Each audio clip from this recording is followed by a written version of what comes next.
Léo Facchini por aqui para mais um vídeo desse canal do YouTube, dessa série de transbordo do programa SPR do Pablo Marçal.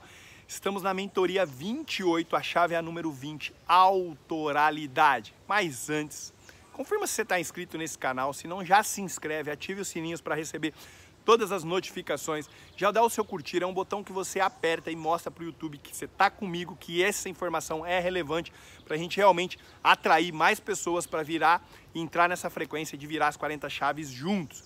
E o seu comentário é o seu transbordo de volta para mim e para as pessoas que vão ler o seu comentário. Vai lá, está comprometido ainda mais com o transbordo? Pega o link desse vídeo, coloca no grupo do WhatsApp, da família, do trabalho, do seu QGR, do seu transbordo também. Tamo junto? Mas então vamos lá, a chave é a 28, não, a mentoria é 28, a chave é a número 20, a autoralidade. Um ponto importante, esse vídeo hoje está com atraso porque ontem eu gravei o vídeo de autoralidade, inclusive ficou muito legal. Eu gravei lá no Coliseu, o centro de eventos onde estava acontecendo, onde aconteceu o método HP. No dia seguinte a gente estava tendo o Experience do M7D, né, da mentoria do Paulo, porém tinha a música do fundo, eu nem me atentei, isso dá direito autoral, então eu não consegui utilizar-se do vídeo. Estou gravando hoje de novo aqui, hoje é terça-feira, agora são 14h15 da tarde, mas bora lá, autoralidade, a gente faz de novo, eu reforço ainda mais. Então eu já fiz um transbordo, estou fazendo ele de novo, eu só estou reforçando, aprendendo ainda mais isso, tá? Bora lá. Autoralidade, então, vem de ser autoral. Só que você não precisa criar algo para ser autoral, mas você precisa colocar ênfase, você precisa dar um toque seu em algo que já existe. Então você não precisa criar para ter autoralidade, mas você vai então entender que a autoralidade é um toque suave, é ênfase em algo que você vai dar. E aí o Pablo começa já mostrando para nós, né, aquela frase que a gente ouve muito, que já ficou clássica: vá cuidar da sua vida. Automaticamente a gente já pensa e já atribui isso ao Pablo Marçal. Porém ele disse, não é minha essa frase, mas eu fui a pessoa que colocou ênfase nela. Então fica, quando a gente fala, né, vá cuidar da sua vida, a gente já entende, mas foi o Pablo que deu ênfase a essa frase, mas não foi o Pablo que criou essa frase. Olha que interessante. Ele até comentou que alguns sertanejos já pediram autorização para ele para usar essa frase. Ou seja, de tanta ênfase que ele deu, ele ganhou a paternidade desse termo, desse jargão aqui no Brasil. Olha que coisa interessante. Aí ele traz o exemplo também do livro dele, do Antimedo, que ele se baseou, né? Foi inspirado pelo livro Antifrágil de Nassim Taleb. Aí a hora que ele pesquisou o Antimedo, que é uma palavra que existe há milênios, mas ela não era dada ênfase aqui no Brasil. E o Pablo foi quem deu ênfase e criou um livro que é best-seller, inclusive. Tá?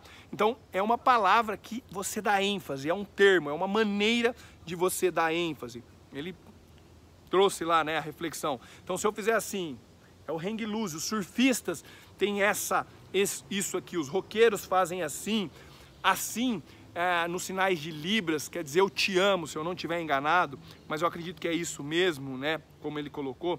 Então assim, a autoralidade é algo, uma maneira única, é um jeito único de você, às vezes, fazer algo, de você deixar. Ele estava no domingo com a Carol assistindo a final da Copa do Mundo e ele falou que ele estava lá explicando para a Carol a autoralidade do Messi em jogar. Então assim, ele não corre tanto, parece que ele não está atrasado para pegar o ônibus, achei legal essa analogia, né? É alguém de toque rápido, aquele toque curto. Então ele falou, é característico, você consegue identificar no campo, sem precisar olhar o número da camisa, quem é o Messi entre os jogadores, pela autoralidade, pela maneira única que ele joga. E aí a gente começa a entender o moonwalk, o passinho do moonwalk, eu não sei fazer, mas você automaticamente já sabe e remete ao Michael Jackson. Você percebe o gritinho na época, né, do Elvis Presley, o topete do Elvis Presley.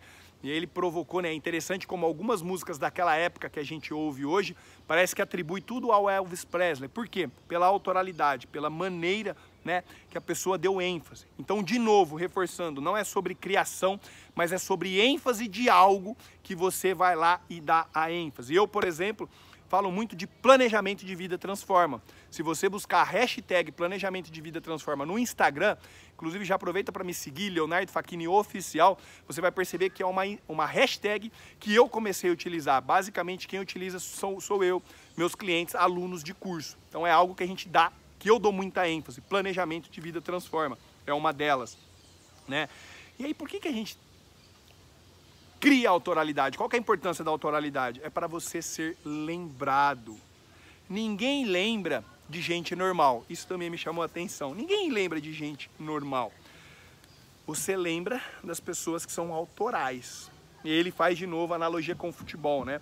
Se a gente voltar e pensar no Brasil, na Copa de 94, automaticamente vem o nome do Romário e do Bebeto. Foram os personagens daquela Copa. Em 98, a gente vai avançando. 2002 tem lá o Ronaldo e o Rivaldo, 2006 o Kaká, mas olha que interessante, nós lembramos a de 94, mas a de 2006, por exemplo, a gente lembra só do Kaká. 2010, o Pablo não teve memória e eu também, pra vocês terem uma ideia, a minha memória praticamente nesse aspecto é muito baixa, eu não sou de acompanhar muito forte futebol.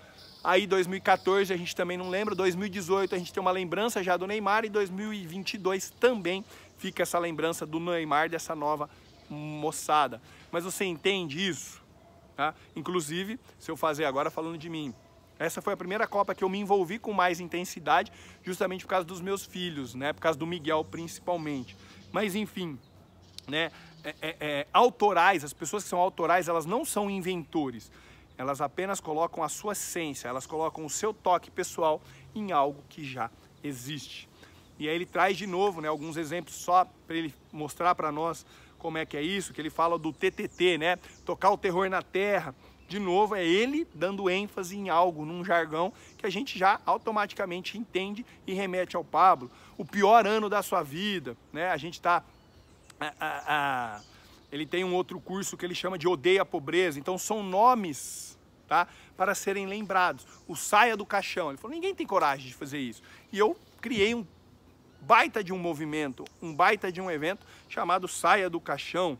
Ou seja, a autoralidade é uma maneira de nós darmos ênfase e de nós sermos lembrados exatamente pelo que a gente pela ênfase que a gente dá em alguma coisa. E aí achei uma provocação extremamente interessante, que ele coloca assim, ó, quem não é visto não é lembrado. Isso é um jargão que a gente costuma ouvir, né? Quem não é visto não é lembrado. Ele falou, mas às vezes você não precisa ser visto para ser lembrado, mas você precisa ser lembrado pelas palavras, pela sua autoralidade. E achei isso genial também. Por exemplo, se eu vim aqui e fizer assim, ó, coloca aqui nos comentários, o que eu estou fazendo? Automaticamente, uma grande maioria que viu vai associar ao Usain Bolt, aquele corredor que bateu recordes e recordes, porque ele comemora exatamente assim.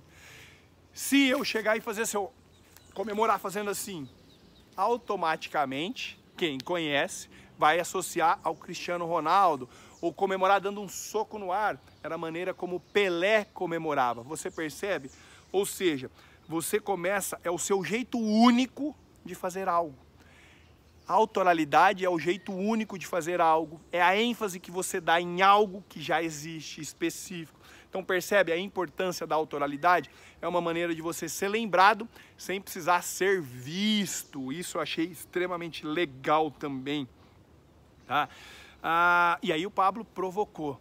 Ele falou, já tenho 32 livros escritos, 27 publicados, e até hoje ninguém veio dizer que ele copiou ou que ele fez plágio. Por quê?